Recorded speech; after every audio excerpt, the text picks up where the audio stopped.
तौहीन अदालत का नोटिस से खत्म होने पर senator Faisal Vawda supreme court के अहाते में सजदा रेज हो गए। सहाफियों से गुफ्तगू में सेनेटर फैसल वावडा ने बताया कि उन्होंने चीफ जस्टिस को यकीन दहानी कराई कि अदलिया की 10 गुना ज्यादा इज्जत करेंगे। उन्होंने अदालत को आगाह किया कि प्रॉक्सी के जरिए उनकी इज्जत पर भी हमला किया गया।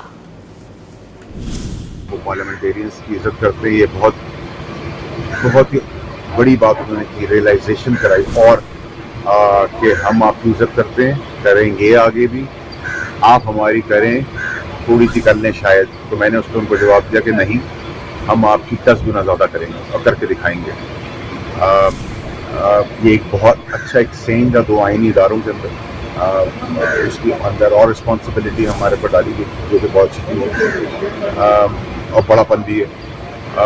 दूसरी चीज़ ये कि मैंने अपनी प्रॉक्सी वाली चीज़ उनके आगे रखी कि जी मेरी इज्जत के ऊपर ये हमला हुआ है, प्रॉक्सी के ऊपर। तौहीन अदालत का नोटिस से खत्म होने पर senator Faisal Vawda supreme court के अहाते में सजदा रेज हो गए।